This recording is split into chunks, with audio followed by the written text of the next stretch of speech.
Hello friends, आज हम पढ़ने वाले हैं band theory of solids. Band theory of solids में हम देखेंगे कि सॉलिड्स के अंदर जो डिस्क्रीट एनर्जी लेवल्स थे वो कन्वर्ट हो गए बैंड्स के अंदर। तो अब वो बैंड्स के हैं उन सब के बारे में हम समझेंगे। थोड़ा सा बेसिक पे चलेंगे। सबसे पहले बात करते हैं बोहर्स की। हमसे बोहर्स ने अब तक क्या कहा है। बोहर्स पॉस्टुलेट्स आए थे जिसमें हमने पता लगाया था कि हमारा एटम है उसके अंदर किस तरह से इलेक्ट्रॉन्स जो हैं होते हैं और किस तरह से वो रिवॉल्व करते हैं। कुछ एंगुलर मोमेंटम के बारे में भी बात करी थी, उनके कुछ कॉन्टिन्यूस फ्लो के बारे में भी बात करी थी। तो ये बोहर्स पॉस्टुलेट्स थे। तो बोहर्स ने हमें इतनी बात बताई थी एनर्जी लेवल्स के बारे में। इनके सिर्फ एनर्जी लेवल वाले पॉस्टुलेट के बारे में बात करेंगे क्योंकि हमें सिर्फ बैंड थ्योरी को पढ़ना है। ओके, तो बोहर्स का पूरा लेक्चर देखने के लिए आप मेरे एटम्स एंड न्यूक्लियाई के पूरे नोट्स देख सकते हैं मेरी प्रीवियस वीडियोस में। सो बोहर्स ने क्या कहा था। बोहर्स ने कहा था कि जो हमारा एटम है, राइट, ये हमारा न्यूक्लियस हो गया, ये हमारा एटम है। तो उस एटम के अंदर जो है ना बहुत सारे ऑर्बिट्स होंगे। उन ऑर्बिट्स में ना अलग अलग इलेक्ट्रॉन्स जो है होंगे और उन ऑर्बिट्स का सबका एक अपना डिस्क्रीट एनर्जी लेवल होगा। क्या होगा? Discrete energy level. मतलब हर एक की अपनी एक फिक्स स्पेसिफिक एनर्जी होगी, but there should be a discreteness in the energy levels, that first orbit having different energy, second having different energy. मतलब उन एनर्जी लेवल्स का है ना अलग अलग डेफिनेट एनर्जी होगी। ठीक है, ये तो थी जब हम आइसोलेटेड एटम के बारे में बात करते हैं। ओके, लेकिन आइसोलेटेड एटम तो ये है भाई जिसको किसी ने नहीं छेड़ा है, जो बिल्कुल अलग है, राइट। लेकिन हम यहाँ बात करते हैं मोर देन वन एटम्स की। जब सपोज हम कंसिडर करते हैं सिलिकॉन एटम। सिलिकॉन एटम का एक हमने पूरा क्रिस्टल जो है उसको स्टडी किया। There were silicon atoms in that. So we have more than one silicons और सब एक दूसरे से इंटरलिंक्ड है। तो इसमें एक सिलिकॉन एटम का जो एटम है वो दूसरे सिलिकॉन एटम के एटम के साथ जो है कुछ ना कुछ इंटरेक्शन करेगा। सो उस सब के बारे में ही, उसी सब इंटरेक्शन के बाद ही हमें आइडिया मिलता है there should be an existence of band. तो पहले हम बात करते हैं कि हमारे पास बैंड होता क्या है। बेसिक से चलेंगे तो हमें पता है कि हमारा सिलिकॉन एटम का एटॉमिक नंबर जो है वो 14 होता है। अब इस 14 के रिस्पेक्ट में अगर मैं कॉन्फ़िगरेशन लिखती हूँ तो मेरे पास कॉन्फ़िगरेशन हो जाएगी 1s2, 2s2, 2p6, 3s2 and 3p2. It is 6, 4, 10, 11, 12, 13, 14. So we have this. We are putting the 14 electrons in the respective orbits, right? So हमारे पास ये उसकी कॉन्फ़िगरेशन हो जाती है। तो देखो हम ये कहते हैं कि हमारे जो है ना हमारे एक सिलिकॉन एटम के अंदर जो है इस तरह से इलेक्ट्रॉन्स की फिलिंग होगी। तो जो ये आउटर मोस्ट ऑर्बिट है दैट इज थर्ड ऑर्बिट, इसके अंदर जो है हमारे 4 इलेक्ट्रॉन्स हैं जिसमें 2 s में है और 2 p में है, राइट। तो इसमें मैक्सिमम वैलेंस इलेक्ट्रॉन्स कितने हैं? 4 electrons are the valence electrons, right. अगर हम बात करें कि एक सिलिकॉन एटम के अंदर मतलब n will be the number of lattice atoms, right? So हम कह सकते हैं कि there will be 4n electrons in this last valence electron orbit, right? इसके अंदर हमारे 4n इलेक्ट्रॉन्स है, right, and n is a very large number obviously. So हम यहाँ कह सकते हैं, देखो वैसे यहाँ पे कैपेसिटी कितनी है, s के अंदर 2 ही आ सकते हैं, बात सही है। लेकिन p के अंदर तो मैक्सिमम फिलिंग 6 की हो सकती है ना, बट यहाँ पे तो फिल 2 ही हो रहे हैं। दैट मीन्स हमारे पास ऑलरेडी 4n ऑर्बिटल्स जो हैं वो एम्प्टी ऑर्बिटल्स है या नहीं है, राइट। 4 ऑर्बिटल्स जो है हमारे एम्प्टी हो जाएंगे, मतलब 4 की स्पेसिंग जो है वो 4 एनर्जी लेवल्स की स्पेसिंग जो है वो एम्प्टी है। तो हम यहाँ देखते हैं कि अगर हमारे पास मैक्सिमम फिलिंग जो है 8 की हो सकती है, टोटल कैसे? 6 तो p के लिए और हमारे 2 हैं s के लिए, 6 + 2 = 8। That means we have 8n levels for कितना? 4n electrons. अभी हमारे 4 ही फिल हो रखे हैं ना इसमें, due to this is a silicon. Silicon में जो है हमारे लास्ट में 4 ही फिल हो पा रहे हैं। तो 4n इलेक्ट्रॉन्स के लिए हमारे एनर्जी लेवल्स कितने? 8n। दैट मीन्स हमारे पास एनर्जी लेवल ज्यादा है और हमारे इलेक्ट्रॉन्स कम है, राइट। तो इस सब कहानी को तो बेसिक लेवल पे बताया गया, लेकिन बाद में देखा गया कि ये तो सिर्फ एक आइसोलेटेड सिलिकॉन की बात थी। जब मैं एक से ज्यादा सिलिकॉन एटम्स को लेती हूँ और उनको इंटरैक्ट करवाती हूँ, so there will be a shifting between the energy levels, splitting between the energy levels. तो उसी कहानी को हम बहुत डिटेल में पढ़ने वाले हैं। तो अब हम एक बेसिक एक चार्ट पढ़ेंगे जिसकी हेल्प से हम बताएंगे कि हमारा किस किस तरह से इंटरैक्शन जो है होनी है। ओके, तो आप यहाँ पे मार्क करेंगे। सपोज हम कहते हैं कि हमारे जो है 2 एटम्स हैं। Suppose this is R 1 atom, इसके अपने अपने ऑर्बिटल्स हैं। Okay, this is another atom, इसके अपने अपने ऑर्बिट्स हैं। ओके, और इलेक्ट्रॉन्स की अपने अकॉर्डिंग फिलिंग है। तो ऐसा ज़रूरी नहीं है ये दोनों बहुत क्लोज हों, ऐसा ज़रूरी नहीं है ये दोनों बहुत दूर हों। तो हम हर सिचुएशन के बारे में बात करेंगे कि कब जब इनके बीच में कुछ डिस्टेंस होगा, suppose that distance will be the D distance, right. तो मैं बात करती हूँ, अगर वो डिस्टेंस है डी, ये दो अलग अलग एटम्स डी डिस्टेंस से separated, suppose that distance will be the D. Okay, that distance will be the D. अब ऐसा हो सकता है डी से थोड़े कम डिस्टेंस की बात करें, मतलब ये थोड़े से और पास आ गए, यहाँ पे आ गए। सो उस डिस्टेंस को मैंने मान लिया सी। तो लेट वी मार्क हियर सी, क्योंकि ये हमारे बहुत काम आने वाले हैं। इसके बिहाफ पे आप एनर्जी बैंड्स को समझेंगे तो बहुत ईजी हो जाएगा आपके लिए, और शुरू से लेकर चलेगा। सपोज पूरी इतना बड़े गैप को हम कह रहे हैं, जब ये एटम और ये एटम जब कुछ फिक्स डिस्टेंस पे हैं तो उस ज़्यादा वाले डिस्टेंस को मैंने बोल दिया डी। अब उससे थोड़ा सा और पास होते हैं तो उसको मैंने बोल दिया सी, और पास होंगे तो उसको बी, और जब वो बिल्कुल ही एटॉमिक डिस्टेंस पे होंगे दैट इज ए, राइट। तो सी के बाद हम कह रहे हैं बी डिफाइन कर रहे हैं। बी के बाद मतलब ये वाला डिस्टेंस तुम्हारा हो गया बी, और जो सबसे छोटे वाला डिस्टेंस है जिसको हमने ए बोला है, and that A is nothing but the R, right. R is equal to A, जिसको हम 1 आर्मस्ट्रॉन्ग के लगभग बताते हैं थ्रू आर फिजिक्स, राइट। ये हम कह देते हैं कि जो हमारी एक्चुअल स्पेसिंग होती है दो एटम्स के बीच में, वो कितनी होती है 1 आर्मस्ट्रॉन्ग के, that is R is equal to A. तो वो जो सबसे स्मॉलेस्ट है, जो एक्चुअल स्पेसिंग होती है, उसको हमने ए से डिफाइन किया। लेकिन उसके आगे के भी डिस्टेंसेस के बारे में हम स्टडी करेंगे कि किस तरीके से हमारा जो है बैंड्स का स्प्लिटिंग होता है, या वो डिस्क्रीट होते हैं, वो किस फॉर्म में होते हैं जब वो अलग अलग पर्टिकुलर डिस्टेंस पे होते हैं। सो इस पिक्चर को थोड़ा सा अपने दिमाग में रख के चलिएगा, क्योंकि उसी के बिहाफ पे हमें पूरा समझ में आने वाला है, राइट। तो हम शुरू करते हैं फर्स्ट। ओके, अब हम शुरू करते हैं अपनी बैंड थ्योरी। एक्चुअली बैंड्स बने कैसे, तो सबसे पहले हम कंसिडर करेंगे कि हमारे पास एक सिलिकॉन एटम का क्रिस्टल था, तो उसमें बहुत सारे सिलिकॉन होंगे भाई, और बहुत सारे एटम्स होंगे, राइट।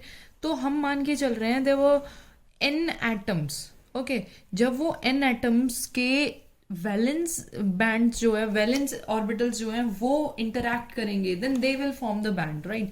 कैसे, देखो हमने कहा सिलिकॉन एटम के लिए एटॉमिक नंबर है 14 and it's configuration will be 1s2 2s2 2p6 3s2 3p2, right.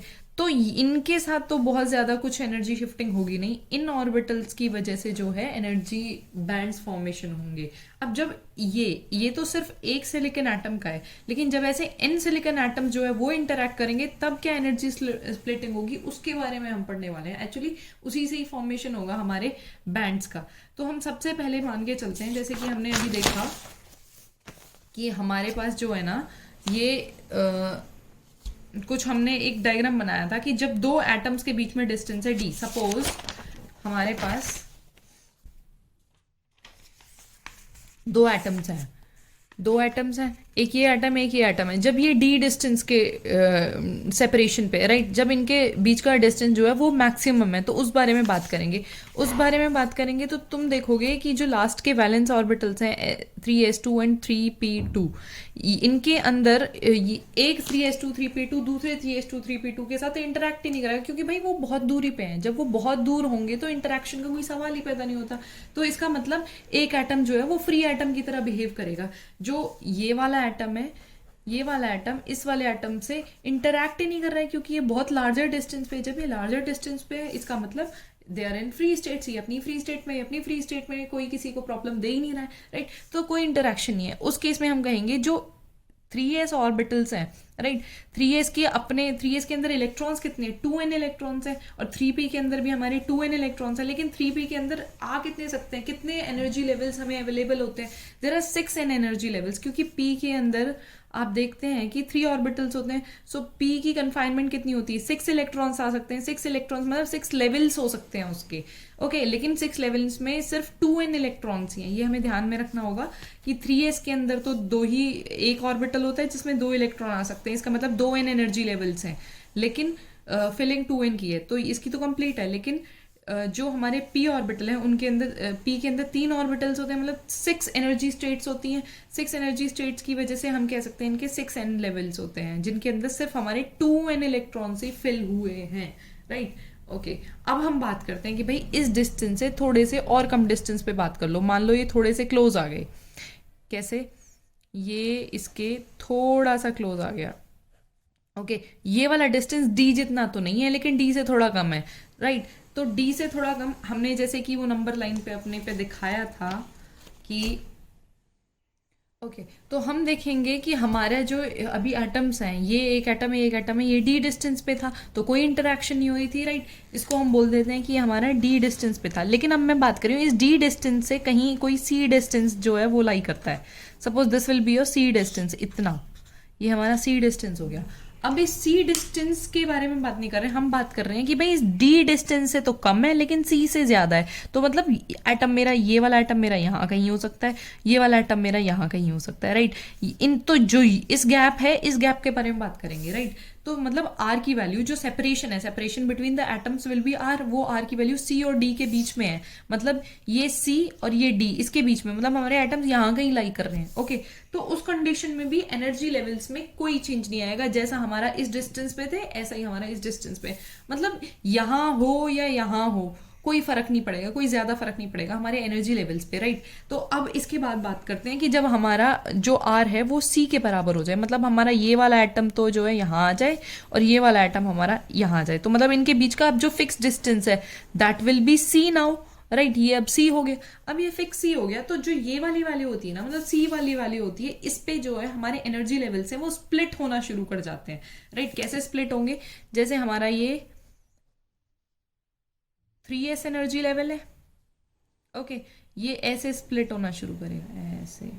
और जो ये हमारा 3p लेवल है वो हमारा इस तरह से स्प्लिट होना शुरू करेगा। ओके, इसको हम थोड़ा सा डायग्रामेटिकली समझेंगे। हमारे पास ये है हमारा डायग्राम, जिसमें हम देखो यहाँ इसके अंदर इनर लेवल्स भी लाई करेंगे, 1s2, 2s2, 2p6, ये लेवल्स भी लाई करेंगे, लेकिन उनकी इंटरेक्शन कुछ खास नहीं है क्योंकि वो न्यूक्लियस के जो है बहुत नियर बाय है, तो न्यूक्लियस तो इनको बाउंड करके रखेगा ना। जो वैलेंस है वही थोड़े से वेले हैं, इनको ही जो है इंटरेक्शन इनकी ही होगी, यही थोड़े से ज्यादा खुराफाती हैं। तो इन ऑर्बिटल्स को हमने देखा डी डिस्टेंस पे ये आराम से अपने अपने गैप पे थे, कोई इनके बीच में इंटरेक्शन नहीं थी। लेकिन सी और डी के बीच का जो गैप था उसमें भी कोई इंटरेक्शन नहीं थी। लेकिन जैसे ही सी पे पहुंचते हैं तो इनकी स्प्लिटिंग देखो, यहाँ से स्प्लिटिंग शुरू हो गई ना, मतलब ये एनर्जी लेवल्स में डिवाइड होना शुरू कर रहे हैं, राइट? यहाँ से ये एनर्जी लेवल्स में डिवाइड करना शुरू हो गए, राइट? तो ये सी से ज्यादा वाला, सी वाला जो डिस्टेंस है, यहाँ से हमारी स्प्लिटिंग जो है शुरू हो जाती है। तो हम कह सकते हैं कि वहां पे स्प्लिटिंग अकर हो जाती है और no change in energy levels of electrons in inner orbits. और जो इनर ऑर्बिट्स थे ना ये वाले, इनके ऑर्बिटल पे कोई इंपैक्ट नहीं होगा, राइट? अच्छा, अब एक चीज और कहते हैं, हमारी स्प्लिटिंग अब शुरू हो चुकी है, ठीक है, लेकिन डिस्ट्रीब्यूशन क्या है उसके बारे में हमने बात नहीं करी है। अब हम अगर बात करें कि सी से कम डिस्टेंस पे, राइट? अभी तो हम आर इज इक्वल टू सी पे बात कर रहे थे, अब हम सी से कम डिस्टेंस, अब सी से कम डिस्टेंस हम कह रहे हैं, मान लो सी के बाद जो कम डिस्टेंस है, इससे भी छोटा डिस्टेंस है, उसको हम बी मान रहे हैं, बी, राइट? मतलब ये एटम्स जो है और पास आ गए, इधर आ गए, ये वाला एटम हमारा इधर आ गया, ये वाला एटम हमारा इधर आ गया, राइट? और पास आ गए, इनके बीच का डिस्टेंस बी बचा है। अब मैं बात कर रही हूँ ये बी और सी के बीच के डिस्टेंस के बारे में, राइट? मेरा एटम बी पे नहीं है, बी और सी के बीच में कहीं है, यहाँ कहीं है, यहाँ कहीं है, ये वाला एटम यहाँ है, ये वाला एटम यहाँ है, तो इनके बीच का गैप कितना हो गया? आर सी से तो बड़ा, राइट? इस सी से तो बड़ा और इस बी से छोटा, राइट? हम ऐसे डिस्टेंस पे बात कर रहे हैं, ओके? अब हमारा बी और सी के बीच में हम कह रहे हैं कि यहाँ पे स्प्लिटिंग तो हो जाती है, जो सिंगल लेवल है वो स्प्लिट हो जाता है आराम से मल्टीपल लेवल्स में, राइट? और इनके बीच का जो है ना एनर्जी गैप भी देखो, अब पहले की कहानी क्या थी, ये थी हमारे पास यहाँ से स्प्लिटिंग शुरू हो रही थी सी से, लेकिन सी से जब हम कम डिस्टेंस पे जाते हैं तो ज्यादा स्प्लिटिंग हो जाती है। अब इस वाले पॉइंट पे ना इनके बीच का देखो, ये एनर्जी गैप था पहले, ये इन दोनों लेवल्स के बीच का एनर्जी गैप था, यहाँ पे जाके एनर्जी गैप डिक्रीज हुआ और डिक्रीज हुआ और डिक्रीज हुआ, राइट? तो हम क्या कह रहे हैं, इसमें स्प्लिटिंग भी होनी शुरू हो जाती है और एनर्जी गैप भी जो है वो हमारा डिक्रीज होना शुरू हो जाता है, राइट? यहाँ से पता चला ना हमारा एनर्जी गैप क्या हो रहा है, डिक्रीज हो रहा है यहाँ से इधर, ओके? अब हम बात करते हैं कि इसके अंदर जो 3s था उसके अंदर 2n लेवल्स थे और 3p था 6n लेवल्स थे, ये कहानी इसके अंदर ही होगी, राइट? अब हम बात करते हैं बी पे, कि फिक्स्ड बी पे जब हमारा जो इलेक्ट्रॉन है, मतलब जो हमारे एटम्स हैं वो बी डिस्टेंस पे आ जाएं, ये वाला बिल्कुल बी के पर्टिकुलर बाउंड्री पे, ये वाला पर्टिकुलर बी बाउंड्री पे, मतलब दोनों के बीच का डिस्टेंस अब कितना रह गया? बी। तो उस टाइम जो है तुम्हारी स्प्लिटिंग जो है मैक्सिमम स्प्लिटिंग हो जाएगी, मतलब जो तुम्हारा गैप था ना जो गैप डिक्रीज होता आ रहा था वो गैप बिल्कुल होके जीरो हो जाएगा, वो गैप ही नहीं रहेगा। मतलब जितने भी सारे ऑर्बिटल्स एस के थे और जितने भी एनर्जी लेवल्स हमारे पी के थे, दोनों मिसमर्ज हो जाएंगे, हमें पता ही नहीं चलेगा कौन सा एस का है और कौन सा हमारा पी का है। देखो यहाँ पे ये स्प्लिटिंग तो ऑलरेडी हो चुकी है, लेकिन स्प्लिटिंग होने के बाद है ना, यहाँ पे ये हमारे सारे के सारे ऑर्बिटल्स जो हैं वो हमारे मिक्स मर्ज हो गए, हमें पता ही नहीं कौन सा एस का है कौन सा पी का है, राइट। तो इस केस में हम एक तो कहते हैं कि कोई गैप नहीं रहता, दोनों के बीच में कोई गैप ही कहाँ था। No distinction between which is 3s और विच वन इज 3p। हम यही नहीं बता सकते कौन सा एनर्जी लेवल 3s का है कौन सा 3p का है, ये कहानी होगी b के ऊपर। तो इसका मतलब हमें पता है s के हमारे कितने लेवल्स थे 2n और p के कितने थे 6n, तो टोटल लेवल्स कितने हमारे 8n लेवल्स है। लेकिन हमारे 8n के 8n लेवल्स जो हैं वो फिल्ड थोड़ी हैं, हमने तो कहा था s के जो है हमारे 2 लेवल्स फिल हैं और हमारे p के जो हैं वो 2 लेवल्स फिल हैं। मतलब टोटल फिल्ड कितने हो गए हमारे, अगर हमारे एस के जो है 2 फील्ड थे 2n फिल थे और पी के जो है हमारे 2n फिल थे, तो फील्ड टोटल कितने हो गए 4n, ठीक है। टोटल फील्ड जो हो गए वो हमारे 4n हो गए और टोटल लेवल्स कितने हमारे 8n, तो 4n में से 8n माइनस करो यू गेट 4n। इसका मतलब 4n तो हमारे फील्ड ऑर्बिटल्स हैं और 4n हमारे जो हैं वो एम्प्टी ऑर्बिटल्स हैं, राइट। ये बहुत ध्यान में रखने वाली बात है कि यहाँ पे हमें सिर्फ ये पता होता है देयर वर बैंड्स हियर, जितने भी बैंड्स हैं उनमें टोटल ऑर्बिटल्स कितने हैं 8n है और 8n में से 4n तो हैं वो फील्ड है और 4n जो है वो एम्प्टी हैं। लेकिन हमें ये नहीं पता कि कौन सा ऑर्बिटल ऊपर आ रहा है कौन सा नीचे आ रहा है, we don't know the position. हमें सिर्फ ये पता है टोटल 8n है, 4n फील्ड होंगे 4n एम्प्टी होंगे, ये तो हमारी कैलकुलेशन के अकॉर्डिंग, हमें ये नहीं पता चल रहा कौन सा फील्ड और कौन सा अनफिल्ड है, राइट। लेकिन अब जब हम एक्चुअल स्पेसिंग पे आते हैं, जो क्रिस्टल लेटिस था हमारा सिलिकॉन क्रिस्टल लेटिस, उसमें जो रियल हमारी जो डिस्टेंस होती है बीच में एटम्स के, that is r is equal to a distance पे, राइट। ये 1 आर्मस्ट्रॉन्ग के लगभग होती है। तो इसके ऊपर, इस पोजीशन के ऊपर एटम्स का क्या हॉल होता है, मतलब इस बी से भी छोटे गैप हम किसी ए गैप पे आ जाएं, इतना सा छोटा सा गैप है, जब हमारे एटम यहाँ आ जाएं तो जो डिस्टेंस बिटवीन द एटम्स हैं that will be a, that is almost equal to 1 Armstrong. 1 Armstrong के बराबर होता है। जैसे हम एक्सरे डिफ्रैक्शंस में पढ़ते हैं, क्रिस्टल डिफ्रैक्शंस में पढ़ते हैं, वो गैप जो है 1 आर्मस्ट्रॉन्ग के लगभग होता है। तो उस पर हमारी एक्चुअल स्पेसिंग होती है क्रिस्टल की। और अब हमें हमारे ऑलरेडी यहाँ पे कहानी हो चुकी थी कि 8n ऑर्बिटल जो है हमारे स्प्लिट हो चुके थे। अब वो 8n ऑर्बिटल जो थे जिनका हमें नहीं पता लग रहा था कौन से फील्ड है कौन से अनफील्ड है, अब वो एक दूसरे को सेपरेट करना शुरू कर जाएंगे। देखो यहाँ से ये जो है सेपरेशन शुरू हो जाएगा, हमें पता चल जाएगा कि इधर तो मूव कर जाएंगे हमारे फील्ड ऑर्बिटल्स और इधर मूव कर जाएंगे हमारे एम्प्टी ऑर्बिटल्स। तो जो फील्ड ऑर्बिटल्स थे जिनमें चाहे पार्शियली फिल्ड हो या कंप्लीटली फिल्ड हो, उनको हम वैलेंस बैंड बोल रहे थे, और जो हमारे अनफिल्ड ऑर्बिटल्स हैं, अनफिल्ड एनर्जी लेवल्स हैं, उनको हम कंडक्शन बैंड बोल रहे थे। तो क्या हुआ, यहाँ से जो पूरा मर्ज करके बैंड बनाना, वो बैंड अब स्प्लिट हो गया, वो एम्प्टी बैंड में और फिल्ड बैंड में कन्वर्ट हो गया। इसका मतलब एनर्जी लेवल्स ही तो थे, मिसमर्ज एनर्जी लेवल्स ही थे, ये एनर्जी लेवल्स बैंड्स के अंदर फॉर्म हो गए, राइट। लेकिन डिफरेंट डिफरेंट एक्सपेक्ट में। अब हमें पता चल गया कि जो टोटल 8n थे उसमें 4n तो एम्प्टी है, 4n फिल्ड है। अब ये 4n एम्प्टी और फिल्ड भी क्या हो जाएंगे एक दूसरे से सेपरेट, और अब इनके बीच का सेपरेशन जो है, जो जीरो हो गया था इस पॉइंट पे बी पे, अब वो सेपरेशन भी जो है बढ़ जाएगा, राइट। सो यहाँ पे कंडक्शन बैंड और वैलेंस बैंड के बीच में एक एनर्जी गैप क्रिएट हो जाता है, राइट। यही रीजन था हमारे सेमीकंडक्टर्स के प्रोड्यूस होने का। अगर कंडक्शन ये हमारे बैंड फॉर्मेशन नहीं होती तो there will be no existence of semiconductors.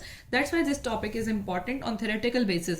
ये समझ में थोड़ा सा नहीं आता है क्योंकि उस लेवल तक हम इमेजिन नहीं कर पाते हैं कि किस तरह से बैंड्स फॉर्म होते हैं, किस तरह से स्प्लिटिंग होती है। तो इसको थोड़ा सा हमें इस डिस्टेंस के बेसिस पे जानना पड़ेगा, क्योंकि डिस्टेंस इज जस्ट लाइक कि पहले एटम्स इतनी दूर है, फिर और पास आए, फिर और पास आए, फिर जब बहुत पास आ जाएंगे, बिल्कुल एक्चुअल स्पेसिंग पे आ जाएंगे, उस टाइम जो है ना हमारे बैंड्स फॉर्मेशन शुरू हो जाएगी। लेकिन उससे पहले भी जो सिचुएशन क्रिएट होंगी, उन सिचुएशंस को भी हमें जो है ध्यान में रखना है। Okay, so this is all about this lecture. We will continue with the semiconductor chapter in our next videos. Thank you.